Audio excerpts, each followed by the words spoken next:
Question 1. La distance de freinage varie en fonction de la vitesse du véhicule, réponse A, du temps de réaction, réponse B, de l'état de la route, réponse C.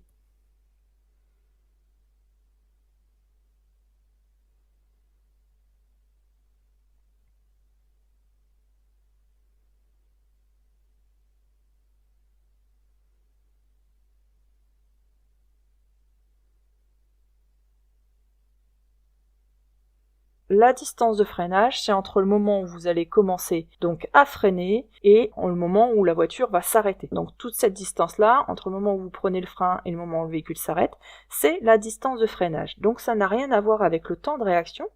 Lui, le temps de réaction, c'est entre le moment où vous avez vu le danger, par exemple, et le moment où vous allez commencer à freiner. Donc la distance de freinage, elle va évoluer en fonction évidemment de la vitesse de votre voiture. Plus vous allez rouler vite, plus vous mettrez du temps à faire ralentir votre voiture et à finir par l'arrêter. Et ça va aussi dépendre de l'état de la route. Si vous êtes sur une chaussée humide, par exemple, où il y a plein de feuilles aussi sur le sol, évidemment, vous ne pourrez pas freiner aussi fort que sur une route sèche, parce que sinon votre voiture va perdre l'adhérence et vous allez glisser. Donc en fonction de l'état de la route, votre freinage sera plus ou moins important. Donc la distance de freinage varie en fonction de la vitesse de votre véhicule. Plus vous roulez vite, plus elle va être longue, et de l'état de la route. Donc réponse A et C.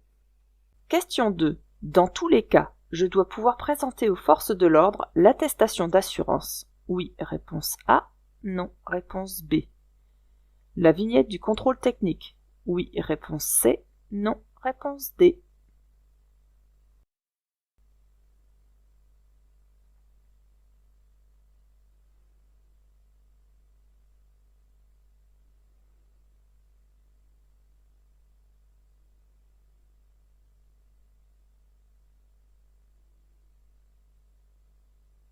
En cas de contrôle de force de l'ordre, comme c'est le cas sur la photo, tout conducteur doit pouvoir présenter une attestation d'assurance, comme ici, et le certificat d'assurance qui doit lui être apposé, donc posé sur votre pare-brise, vous savez, dans le coin en bas à droite. La vignette du contrôle technique n'est à présenter que si vous avez un véhicule de plus de 4 ans. Parce que avant, il n'y a pas de contrôle technique si vous avez un véhicule neuf, donc vous n'avez pas obligation de pouvoir le présenter. Donc là, l'attestation d'assurance, dans tous les cas, il faut le présenter, toujours, donc réponse A. Et la vignette du contrôle technique, ça ne concernera que ceux qui ont des véhicules plus âgés. Donc là, c'était réponse non, D, donc A et D. Question 3. L'alcool agit sur l'organisme dès 0,2 g d'alcool par litre de sang. Oui, réponse A. Non, réponse B.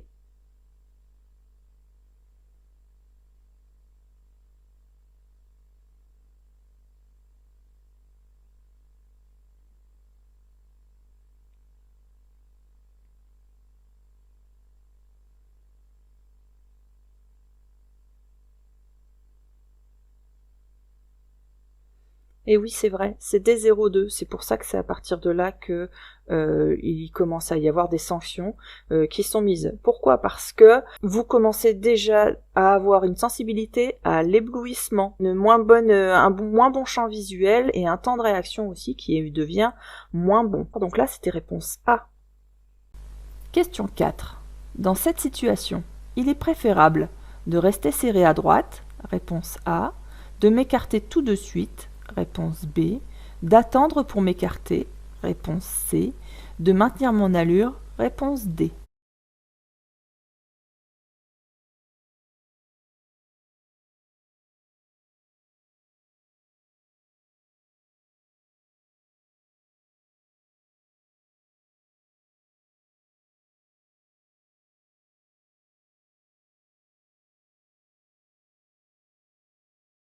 Alors, qu'est-ce qui se passe sur cette photo ? On voit que nous sommes dans un virage à droite, et vous avez vu, là, il y a beaucoup d'eau. La hauteur de l'eau semble importante. Dans le doute, il vaut mieux se méfier, parce que ça peut perturber notre trajectoire, et on risque de perdre la maîtrise de notre trajectoire. Donc, il faut éviter de rouler trop vite dans ce genre de flaque, et si on peut même éviter de rouler dedans carrément, pour éviter d'abîmer le système de freinage, c'est encore mieux. Donc, là, l'idéal, c'est de s'écarter. Mais est-ce que je peux le faire tout de suite? Bien non, regardez, il y a une voiture qui est en face. Et moi, je n'ai pas le droit d'emprunter sa voie pour éviter la flaque d'eau si je le gêne. Lui, il continue dans sa voie normalement. Je ne dois pas perturber son allure ni sa trajectoire. Et une fois qu'il sera passé, je vais pouvoir m'écarter. Donc là, est-ce que il est préférable de rester serré à droite? Non, pour éviter d'abîmer la voiture et pour éviter de perdre la maîtrise du véhicule. Est-ce qu'il est préférable de m'écarter tout de suite? Non. Il est préférable d'attendre pour s'écarter. Est-ce que je maintiens l'allure? Ah non, il ne faut surtout pas rouler trop vite là-dedans, ça serait trop dangereux. Donc là, c'était réponse C. Question 5. Je m'arrête pour laisser passer ce piéton.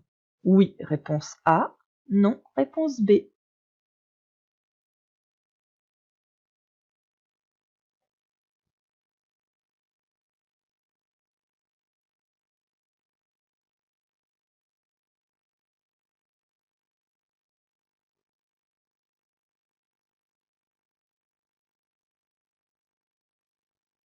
Nous avons le feu qui est vert.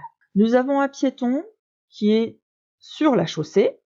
Il n'est pas sur le trottoir, il est sur la chaussée, sur la voie réservée pour les bus. Donc il n'est pas non plus dans notre voie, il est dans une voie à côté. Les deux jambes bien serrées, les mains dans les poches. Certes, il ne nous regarde pas, mais apparemment, il n'a pas l'intention de vouloir traverser. En plus de ça, si nous sommes au vert, lui, son petit bonhomme, donc le pictogramme, hein, il est au rouge. Donc normalement, il n'a pas à passer. Donc nous sommes prioritaires.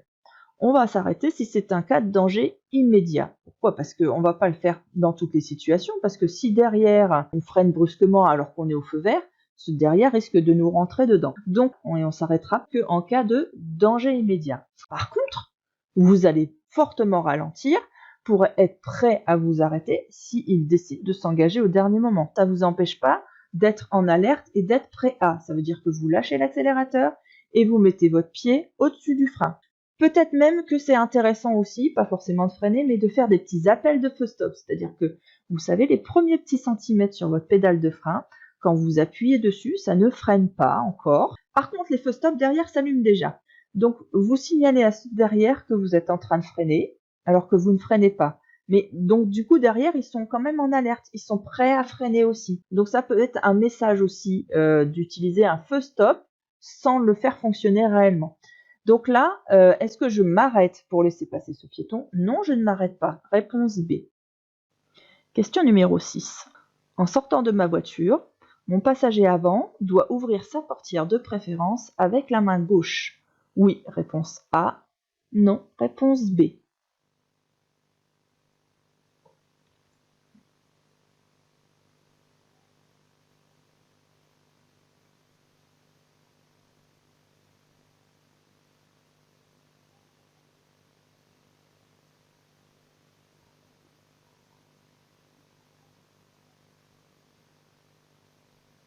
Et oui, c'est vrai, parce que l'intérêt, c'est de pouvoir se retourner beaucoup plus facilement. Si j'utilise ma main droite, je n'arriverai pas à me retourner réellement pour voir ce qui se passe dans l'angle mort, par exemple.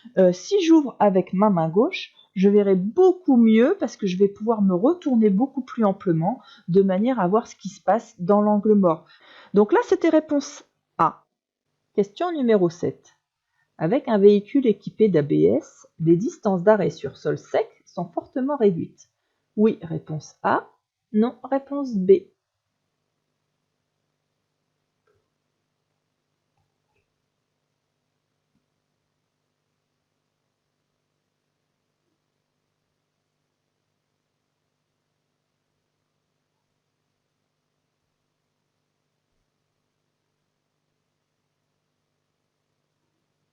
L'ABS, ça permet d'éviter de bloquer les roues. Imaginez, vous avez un freinage d'urgence à faire, vous êtes en panique et vous freinez trop fort. Et là, vous bloquez les roues. Et si les roues sont bloquées, votre voiture, elle va déraper.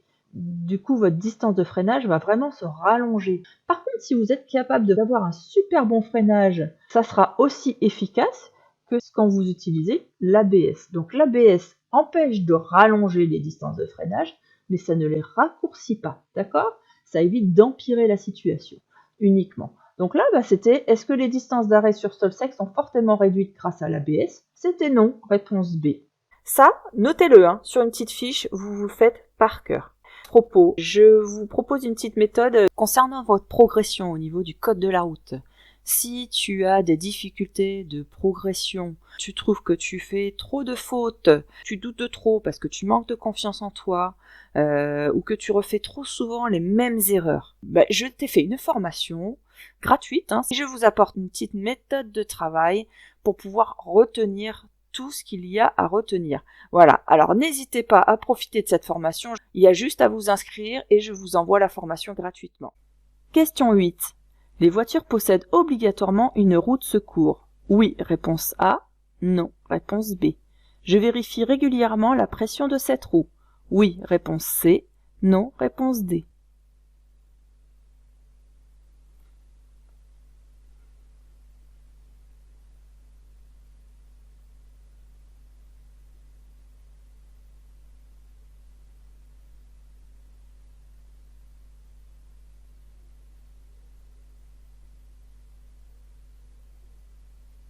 Là, vous devez faire attention au mot obligatoirement. Est-ce que c'est obligatoire d'avoir une roue de secours dans votre véhicule? Non, la roue de secours n'est pas obligatoire. C'est fortement recommandé, bien évidemment, mais ce n'est pas obligatoire. Vous pouvez même avoir une bombe anti-crevaison en remplacement. Je vous conseille pas non plus, l'idéal c'est une roue de secours. Alors, est-ce que je vérifie régulièrement la pression de cette roue? Oui, vous avez besoin justement de remplacer votre pneu crevé et que ce pneu-là, de roue de secours, est dégonflé. Je vois pas l'intérêt d'avoir un pneu qui n'est pas en état de rouler. Ça ne vous avancera à rien. Il faut vérifier régulièrement parce que même si ce pneu ne roule pas, il subit les variations de température et puis un pneu c'est pas tout à fait imperméable, il y a quand même un peu d'air qui passe et donc il y a une perte d'air. Donc il faut régulièrement vérifier ce pneu-là en même temps que les autres finalement. Donc réponse B et C. Question 9.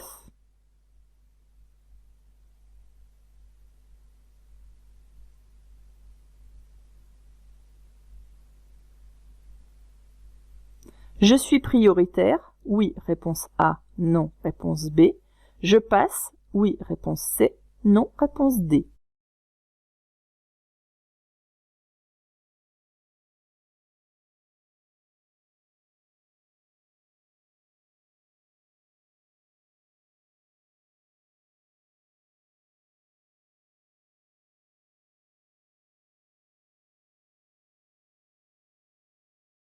Donc qu'est-ce qui se passe? Vous avez vu, on était à un feu vert, je vais vous la remettre. Hop, le feu passe vert, donc lui aussi est au vert.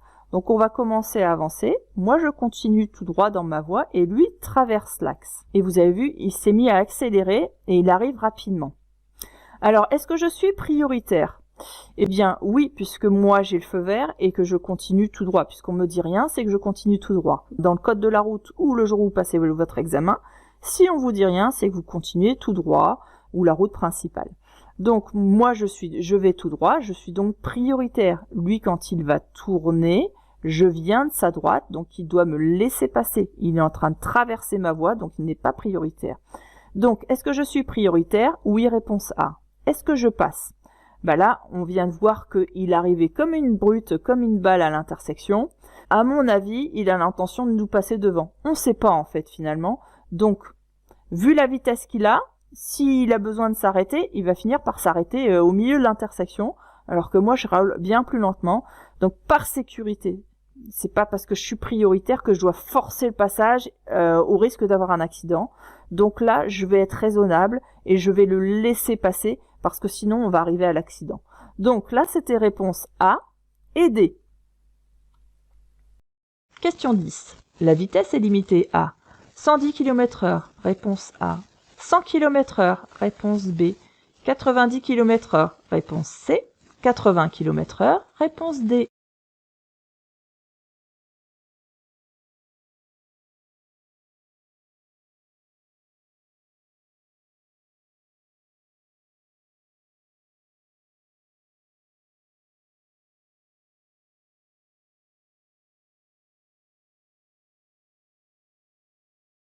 Alors on peut voir qu'on a 3 voies de circulation.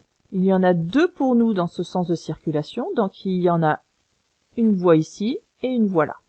Ensuite, on a une ligne continue qui nous sépare de ceux d'en face avec le sens de circulation qui est ici. Là, vous devez le connaître par cœur quand vous avez deux voies pour vous et une dans l'autre sens comme ça. C'est pas séparé par un terre-plein central, c'est uniquement une ligne continue. La limitation de vitesse est à 90 km/h. D'accord? Ça, c'est à retenir, à savoir par cœur. Donc, c'était réponse C. Question 11. Dans cette situation, je cède le passage, réponse A. Je passe, réponse B.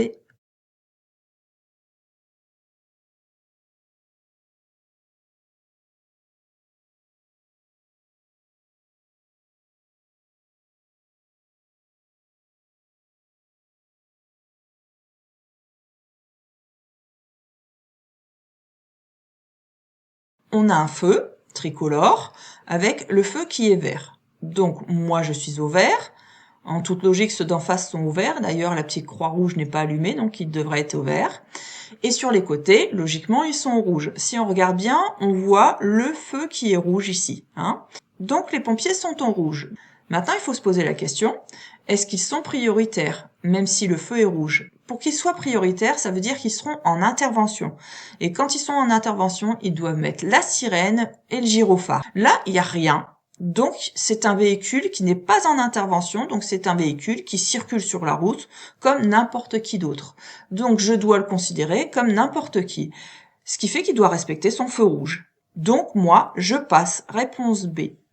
Pour dépasser ce cycliste, je respecte un intervalle minimum de 2 mètres, réponse A, 1,50 m, réponse B, 1 mètre, réponse C, 0,50 m, réponse D.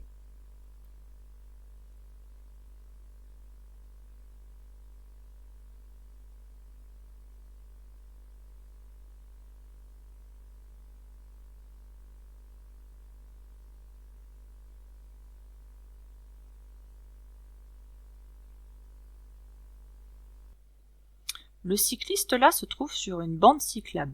Mais c'est pas la bande cyclable qui va nous sécuriser et qui va surtout le sécuriser par rapport à nous. Il peut très bien faire un écart parce qu'une portière s'ouvre ou parce qu'il y a un trou sur la route ou par inattention. Donc il est important de respecter quand même un intervalle minimum de 1 mètre entre ce cycliste et moi parce que je suis en agglomération.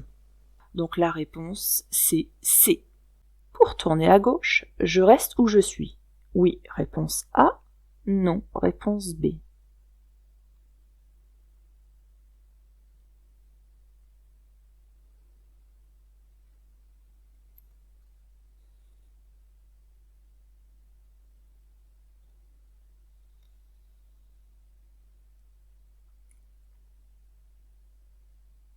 J'observe la signalisation, je vois que j'arrive sur un stop, d'accord. Et qu'est-ce qu'il a ce stop de particulier? Si on observe bien, il fait toute la largeur de ma voie ici. Qu'est-ce que ça veut dire? Ça veut dire qu'on est en sens unique, d'accord? Et quand je tourne à gauche en sens unique, il faut que je me place carrément sur la voie de gauche, c'est-à-dire que là, il faut que je me cale ici. La voiture, il faut qu'elle soit en biais là, d'accord, pour pouvoir être prêt à repartir. Donc, est-ce que je suis bien placé ici? Est-ce que je reste où je suis? Non. Réponse B. Question 14. L'utilisation d'une pince pour réduire la tension de la ceinture de sécurité est sans danger en cas d'accident. Oui. Réponse A. Non. Réponse B.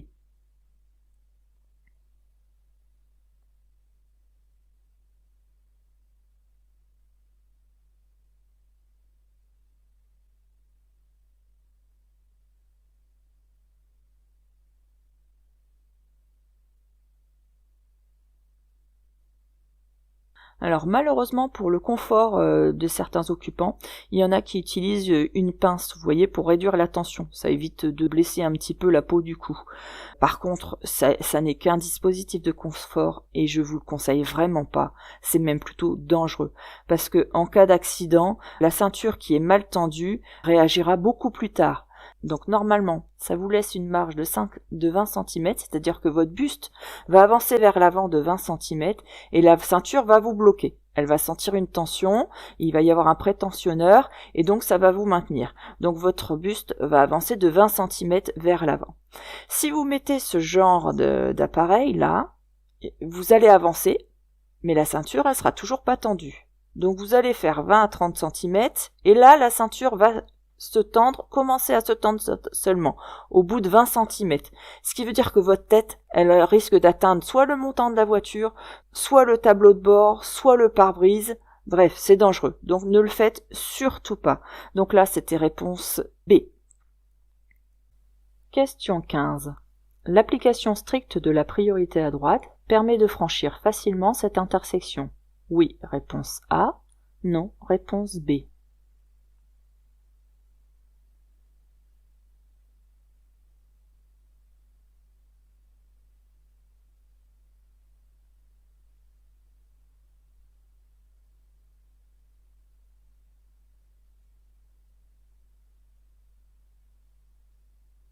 Donc on peut constater qu'on est bien sur une priorité à droite, enfin un carrefour géré par un système de priorité à droite. Pourquoi? Parce que nous n'avons pas de marquage au sol. Là on voit pas de stop, pas de céder le passage. Ici non plus, il n'y a pas de stop, pas de céder le passage. Et donc en face forcément non plus. Donc c'est un système de priorité à droite. Moi, qu'est-ce que je fais? J'avance, j'ai un véhicule sur ma droite, donc je dois le laisser passer. Mais lui, il va tourner vers la gauche. Vous voyez, il a son clignotant, donc il va vouloir avancer jusqu'au milieu de l'intersection et ensuite tourner vers la gauche. Ce qui veut dire qu'il a quelqu'un sur sa droite, donc il doit la priorité à droite. Ensuite, le véhicule qui est en face, lui, il veut tourner à sa gauche aussi, c'est-à-dire qu'il va avancer jusqu'au milieu de l'intersection, il va traverser ma voie pour ensuite tourner ici. Donc quand il va tourner, je serai sur sa droite, il devra me laisser passer. Donc en résumé, moi je dois laisser passer le motard doit laisser passer la voiture grise et la voiture grise doit me laisser passer. Donc tout le monde se doit la priorité à droite. Alors comment allons-nous faire dans ces cas-là? Eh bien on va appliquer dans ce cas-là la règle de courtoisie. Et donc on va régler ça par geste, on va se mettre d'accord entre nous pour savoir qui va passer en premier.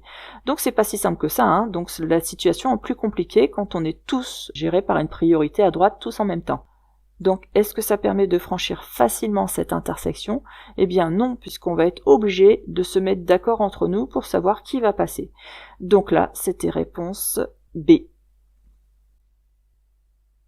Question 16. Un contrôle anti-pollution doit être effectué périodiquement. Oui, réponse A. Non, réponse B. Peut être effectué par la police. Oui, réponse C. Non, réponse D.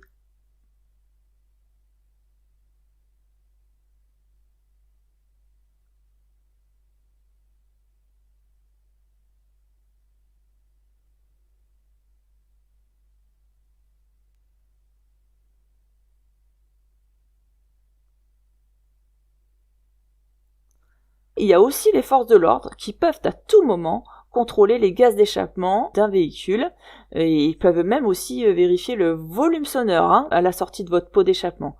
Ils mettent tout simplement un appareil à la sortie qui va mesurer tout ça. Et les garages, évidemment, la plupart sont équipés d'analyseurs de gaz aussi pour vérifier l'antipollution. Ça sera aussi vérifié au moment du contrôle technique. Donc, un contrôle anti-pollution doit être effectué périodiquement. Oui, réponse A. Peut être effectué par la police. Oui aussi, réponse C. Question 17. Par temps de pluie, les distances de freinage restent inchangées. Réponse A. Sont multipliées par 2. Réponse B. Sont multipliées par 3. Réponse C.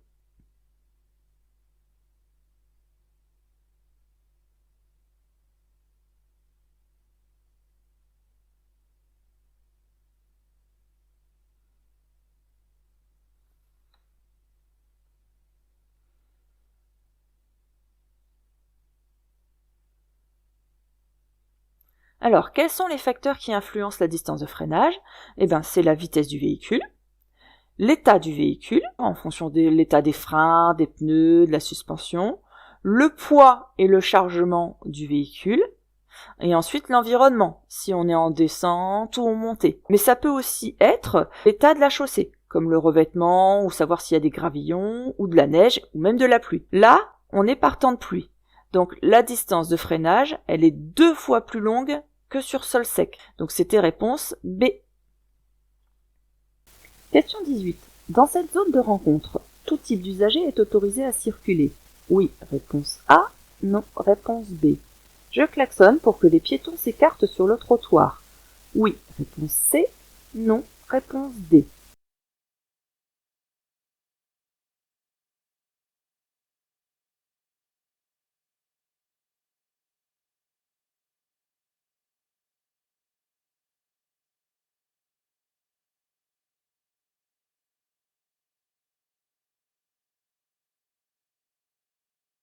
Dans les zones de rencontre, tout type d'usager peut y circuler. Il peut y avoir des piétons, ils sont pas obligés d'utiliser les trottoirs, ils peuvent circuler où ils veulent. Les cyclistes peuvent aussi arriver en contresens de circulation, il n'y a pas de souci par rapport à ça. En fait, ici, c'est une priorité aux usagers fragiles. Donc je n'ai donc pas à klaxonner non plus. Donc la vitesse dans ce genre d'endroit est limitée à 20 km/h. Donc réponse A et D. Question 19. En cas d'accident, un passager non attaché à l'arrière fait courir un risque aux autres passagers arrière. Oui, réponse A. Non, réponse B. Aux passagers avant. Oui, réponse C. Non, réponse D.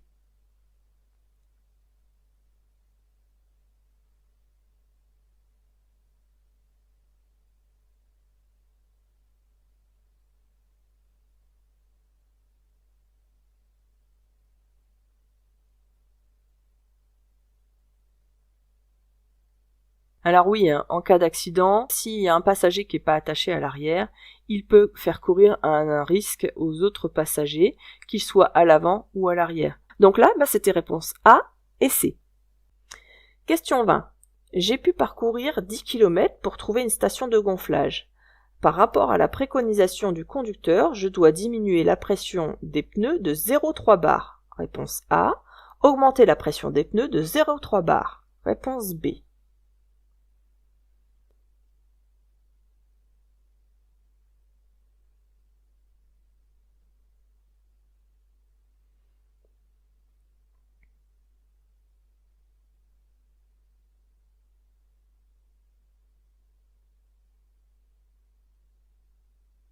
C'était une des petites questions que je vous avais dit de réviser, ceux qui font partie de la petite formation pour avoir les astuces pour progresser plus rapidement.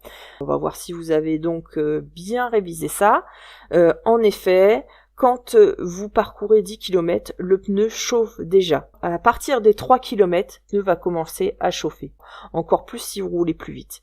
Donc, au bout des 3 km, il vaut mieux augmenter la pression des pneus. Donc là, c'était réponse B. Question 21. L'utilisation intempestive et inopportune de l'avertisseur sonore est sanctionnée par une amende forfaitaire. Oui, réponse A. Non, réponse B. Par un retrait de points. Oui, réponse C. Non, réponse D.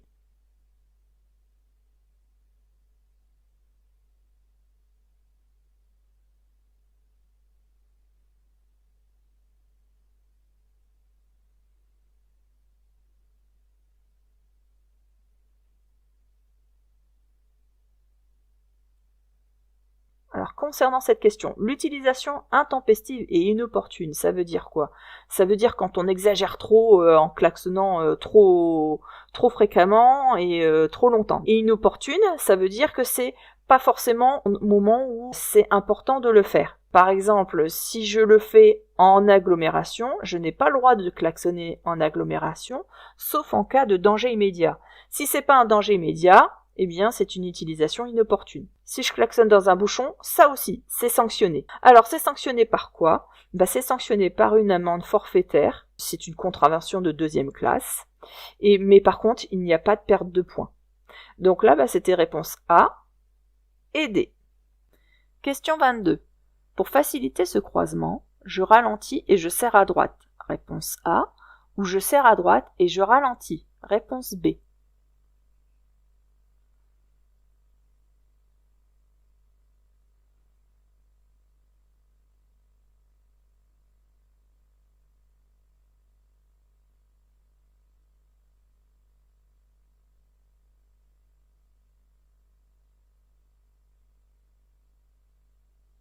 Alors là, il va falloir que je croise ce véhicule blanc là, qui est ici, soit à l'arrêt ou en train de circuler, le problème va être le même. Donc quand je vais le croiser, vous avez vu la route, elle est vraiment pas large du tout, hein. D'ailleurs, il n'y a même pas de marquage au sol pour séparer les deux voies. Donc il va falloir serrer sur le bord droit. Si vous ne ralentissez pas et que vous allez sur le bord droit, vous pouvez très bien vous taper une ornière, ça veut dire un trou dans là, ici, ou une pierre qui est sur le bord. Mais regardez aussi ici, qu'est-ce qui se passe? Il y a de la boue. Voilà. Et si vous mettez les roues dans la boue et que vous roulez vite, vous n'allez plus maîtriser la trajectoire de votre voiture. Et là, vous courez à l'accident. Donc, il va falloir forcément, dès que vous empruntez l'accotement, c'est pas fait pour rouler vite, un accotement, et puis il peut y avoir des petits obstacles dedans. Donc, si vous roulez sur un accotement, il va surtout falloir ralentir avant d'aller circuler dedans. Donc là, c'était je ralentis et je serre à droite. Réponse A. Question 23. Je peux circuler en feu de position uniquement. Réponse A. Feu de croisement. Réponse B. Feu de brouillard avant. Réponse C. Feu de brouillard arrière. Réponse D.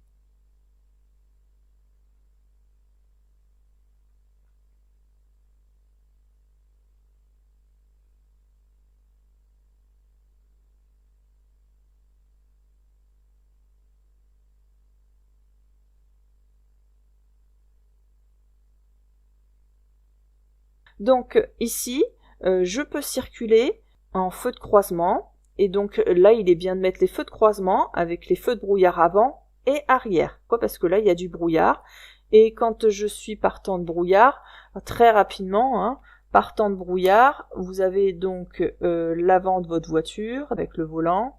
À l'avant de la voiture, j'ai le droit par brouillard, neige et forte pluie, et à l'arrière, j'ai le droit partant de brouillard, partant de neige, surtout pas partant de pluie parce que alors là ça éblouit ce derrière. Donc vous avez la petite astuce, n'oubliez pas d'aller à la banque. Pourquoi? Parce que ça c'est la banque BNP avant.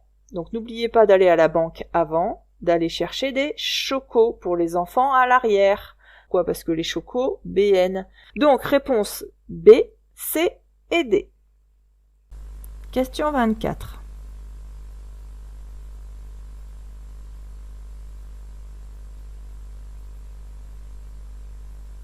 L'éblouissement perturbe la vision. 1 à 2 secondes, réponse A. 5 à 6 secondes, réponse B.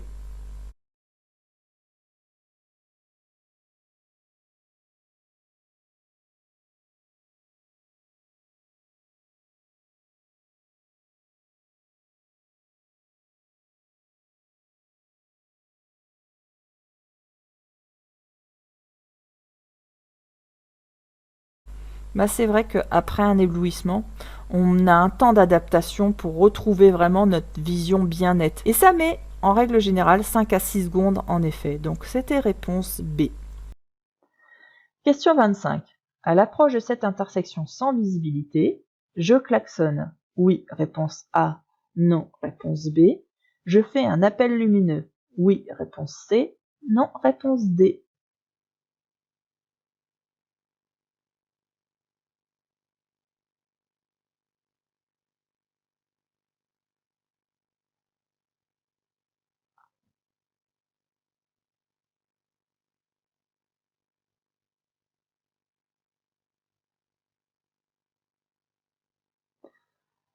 Alors, là, on voit clairement qu'il y a une bande de stop. Donc, s'il y a une voiture qui arrive à droite, elle va arriver doucement, soit pour s'arrêter au stop, soit elle va griller le stop comme font certains, mais elle sera obligée d'arriver tout doucement pour pouvoir tourner à gauche ou à droite. Dans tous les cas, la voiture devrait arriver normalement doucement. Donc, c'est pas nécessaire de klaxonner puisque c'est pas un danger immédiat. Je vous rappelle qu'on a le droit d'utiliser le klaxon en ville que en cas de danger immédiat. Là, ce n'est pas le cas. Est-ce que faire un appel lumineux sera utile? Non, ce n'est pas utile, surtout en plein jour comme ça. Et puis, on ne voit pas le véhicule, donc comme on ne voit pas de véhicule, il ne verra pas non plus nos appels de phare. Donc là, c'était réponse B et D. Question 26. Si je refuse de m'arrêter, je commets un délit. Oui, réponse A. Non, réponse B. Je risque une suspension de mon permis. Réponse C. Une peine de prison, réponse D.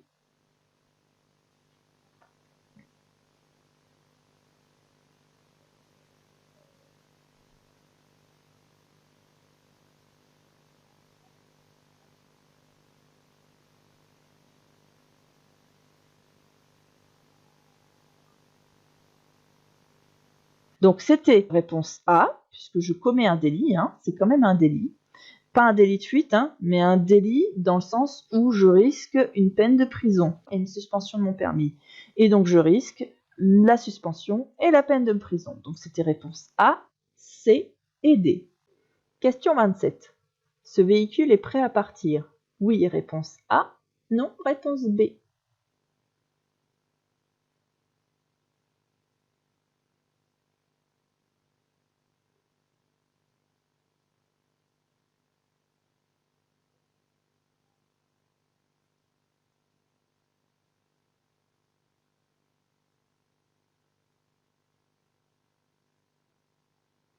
Alors, il a bien dégagé les vitres.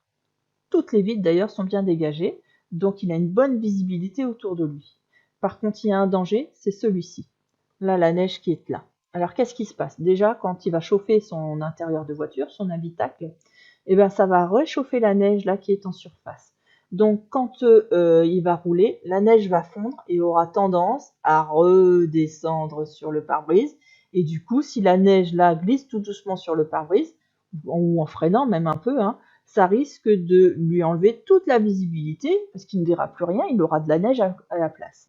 Après, il y a un autre danger, c'est pour les voitures qui sont derrière. Quand il va rouler, vous savez qu'il y a le vent qui va souffler la voiture, hein, il y a la résistance au vent. Et donc le vent va arriver là, dans le tas de neige, et du coup la neige, elle risque de tomber en arrière, sur le véhicule qui est derrière. Je peux vous mettre une petite vidéo si je la retrouve. Je vous mets la petite vidéo dans le coin pour que vous puissiez voir ce qui se passe quand on est derrière et qu'on se tape un gros tas de neige. C'est dangereux. Donc là, c'était réponse B, il n'est pas prêt à partir, il faut enlever tout ce tas de neige. Question 28. L'autopartage comprend les frais d'entretien, réponse A, de carburant, réponse B, d'assurance, réponse C, de péage, réponse D.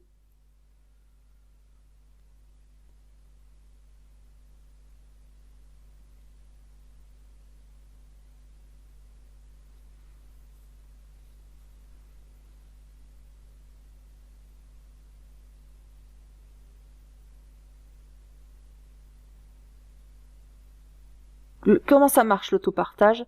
Lorsque vous prenez un véhicule en autopartage, avant de rouler, vous devez répondre à des questions sur le boîtier connecté que vous avez, hein, qui appartient à la voiture, et on vous demande l'état du véhicule. Ensuite, vous tapez votre code privé pour pouvoir démarrer le véhicule. Et vous avez aussi, à l'intérieur du véhicule, une carte pour faire le plein, parce que c'est pris en charge justement par la société de location.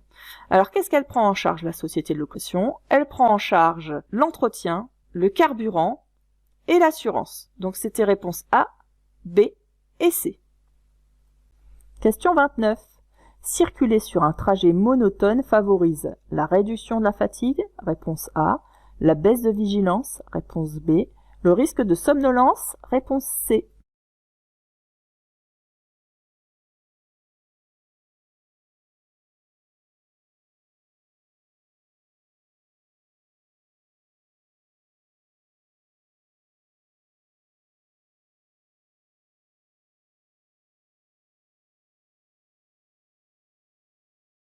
Alors, le trajet monotone, non, ça ne réduit pas la fatigue et ça va vous provoquer une baisse de vigilance, une baisse d'attention. Vous serez beaucoup moins concentré et il y aura un risque plus important de somnolence. Donc, c'est réponses B et C. Question 30. Stationner son véhicule de cette façon abîme les pneus. Oui, réponse A. Non, réponse B. Abîme les suspensions. Oui, réponse C. Non, réponse D.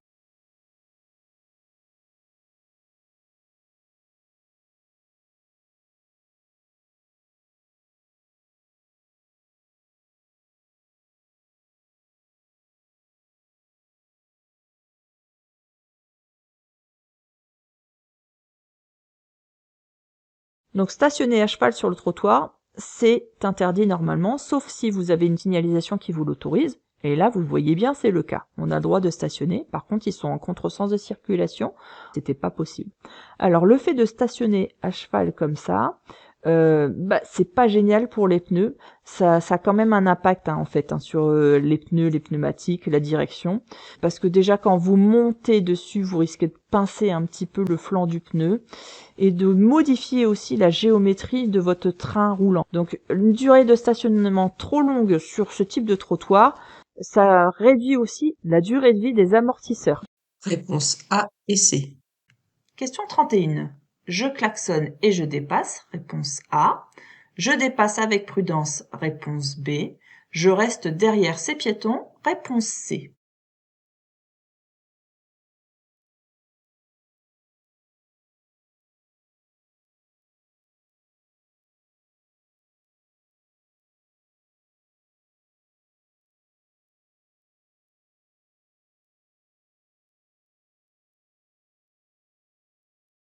Alors, on peut voir qu'on est en sens unique, puisqu'on a deux voies pour aller tout droit, qu'il y a des travaux sur le bord droit, et donc du coup, il n'y a plus de trottoir. Donc ça veut dire qu'il y a eu un panneau avant pour demander aux piétons d'utiliser le trottoir d'en face. Il y a toujours une signalisation quand c'est comme ça. Donc normalement, les piétons n'auraient pas dû se retrouver ici. Là, ils se mettent en danger.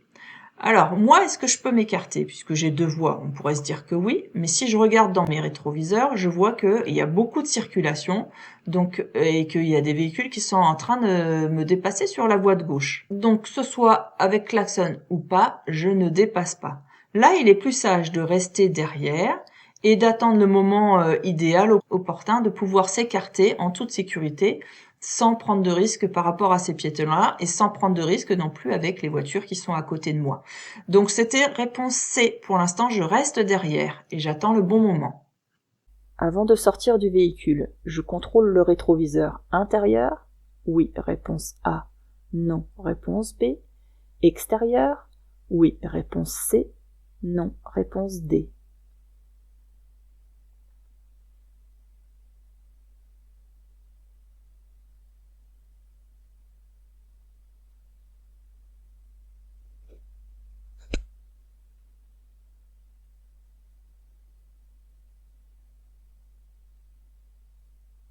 Il est important de regarder 3 choses avant de sortir d'une voiture. Le rétroviseur intérieur pour voir si personne n'arrive au loin et a l'intention de vous dépasser ou passer à côté de la voiture. Le rétroviseur de gauche, dans la même situation mais plus sur le côté. Et ensuite faire l'angle mort comme on a vu tout à l'heure. Avant d'ouvrir, on ouvre la portière d'ailleurs avec la main droite. Donc là, je contrôle les deux, intérieur, extérieur. Donc réponse A et C. Question 33. Je tourne à droite. Je prévois de m'arrêter. Réponse A. Je tourne sans m'arrêter. Réponse B.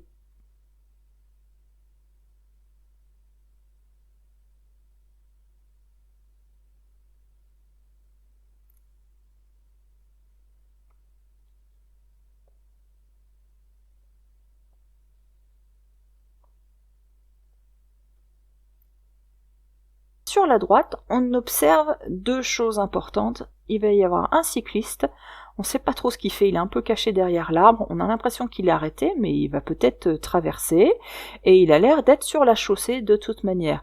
Et il y a aussi, parce que quand je vais avancer tout doucement pour commencer à freiner, le piéton va arriver à hauteur de l'intersection. Donc il va aussi certainement traverser. Ça fait trop de choses à surveiller, donc je prévois obligatoirement de m'arrêter au cas où pour laisser passer ces usagers-là. Donc c'était la réponse A. Question 34. Je vais circuler sur une route à double sens de circulation. Au niveau du panneau, réponse A. 150 mètres après le panneau, réponse B.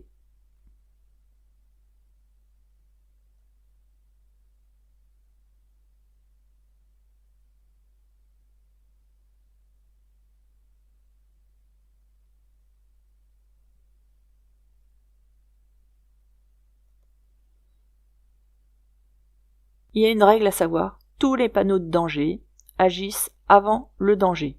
Donc en agglomération, c'est 50 mètres avant, hors agglomération, c'est 150 mètres avant. Mais, Mais il y a une exception, et c'est celle-ci.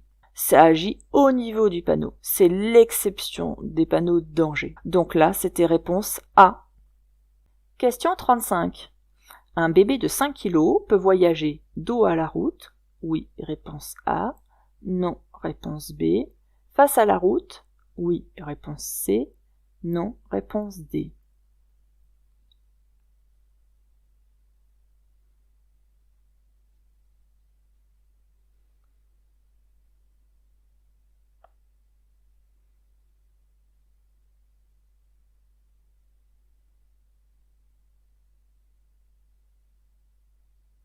Donc un bébé de 5 kilos, hein, donc environ 2 mois, doit voyager toujours dos à la route. Et c'est ce qui le protégera en cas d'accident, hein, parce que si vous avez un freinage fort, sa colonne vertébrale, parce que sa tête est très très lourde, va être propulsée vers l'avant et lui, ça va lui abîmer carrément la colonne vertébrale. Donc c'est très dangereux. C'est pour ça qu'on le met dos à la route. Donc dos à la route, oui, réponse A. Face à la route, surtout pas, hein, pour éviter les lésions irréversibles. Donc là, c'est réponse A et D. Question 36. Cette étiquette présente dans toutes les voitures donne des indications sur l'installation de la roue de secours, réponse A, la pression des pneus, réponse B, le chargement du coffre, réponse C.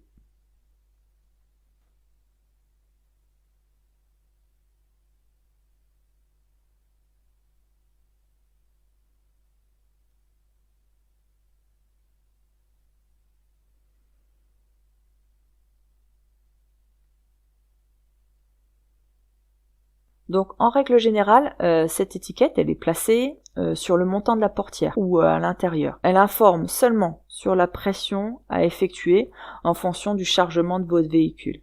Donc là, c'était réponse B. Cette étiquette présente est dans la voiture pour la pression des pneus. Question 37. Dans cette zone de rencontre, tout type d'usager est autorisé à circuler. Oui, réponse A. Non, réponse B. La vitesse est limitée à 20 km/h. Oui, réponse C. Non, réponse D.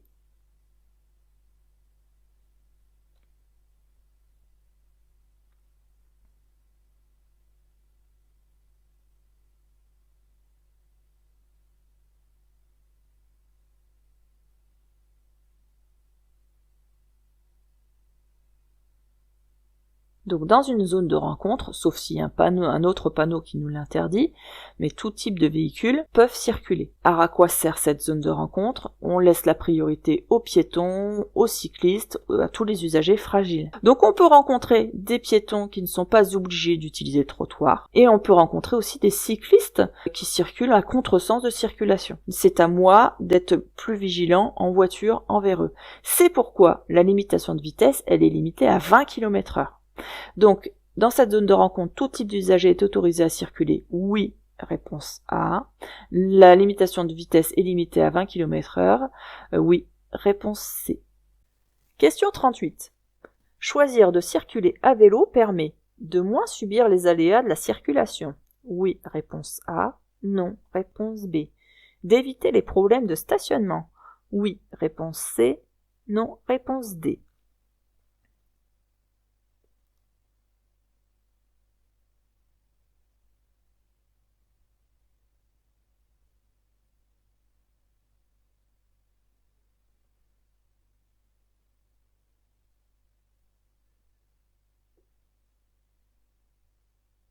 Le vélo est le moyen idéal pour se déplacer en ville. En règle générale, on met même moins de temps à circuler en vélo qu'en voiture parce qu'on est beaucoup moins confronté justement à tous les problèmes de circulation. Maintenant, on a de plus en plus de voies réservées, voire même de pistes réservées. Donc, choisir de circuler à vélo, oui, ça évite de moins subir les aléas de la circulation. Et ça, vous en doutez, je pense que tout le monde a bon sur celle-ci.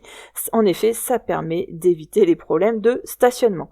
Donc, c'était réponse A et C. Question 39. J'ai fait le plein du réservoir de mon véhicule diesel avec de l'essence. Je peux circuler à vitesse réduite jusqu'à un garage. Oui, réponse A. Non, réponse B.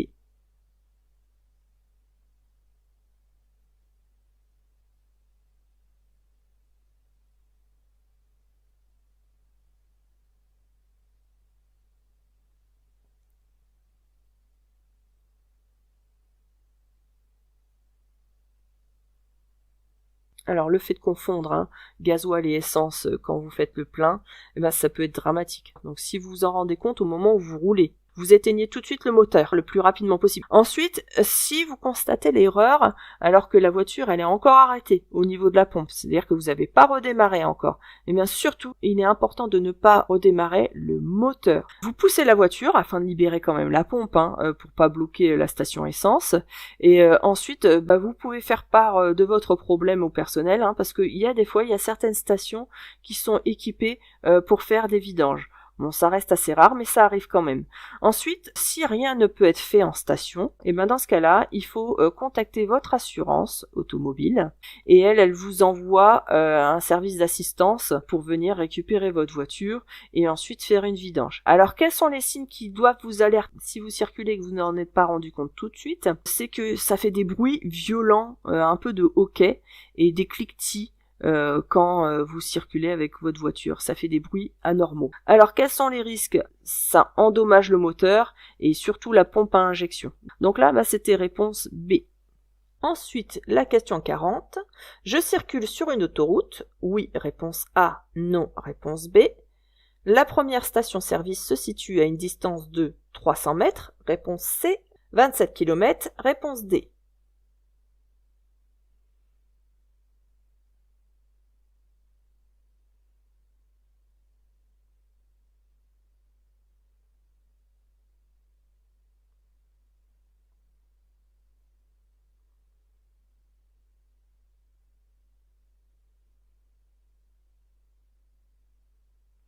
Alors n'hésitez pas à mettre un petit pouce vers le haut, un petit like pour si vous avez aimé la vidéo, parce que je passe beaucoup de temps pour vous les faire. N'hésitez pas aussi non plus à vous abonner et activer la petite cloche aussi lorsque vous abonnez. Je vous souhaite une bonne révision. Travaillez bien avec les fiches comme je vous le conseille, un petit peu tous les jours. Ça sert à rien de faire 500 000 vidéos, mais faites-les bien. Et donc n'hésitez pas à revenir sur toutes les vidéos que je vous ai faites précédemment, elles sont toujours à jour. Alors, la question 40. Je circule sur une autoroute. Oui, pourquoi? Parce que là, c'est une aire de repos. Et une aire de repos, quand le panneau est bleu, c'est qu'on est sur l'autoroute. Ça, c'est systématique. Aire de repos en bleu, autoroute. Donc là, vous n'avez aucun doute à avoir là-dessus. Donc ça, c'était réponse A. Ensuite, la première station-service se situe à une distance de 300 mètres ou 27 km. Alors, on nous dit que l'aire de repos de Nîmes-Marguerite se situe dans 300 mètres. Dans 300 mètres, qu'est-ce qu'on va retrouver? On va retrouver une station-service, une cafétéria, et puis les produits régionaux. Donc tout ça, c'est dans 300 mètres. Ici, vous avez des indications sur quand est-ce que sera les prochains. Donc par exemple, là vous savez que la prochaine station-service, si vous prenez pas celle qui est dans 300 mètres, sera dans 27 km et ainsi de suite. Donc là, c'était réponse A et C.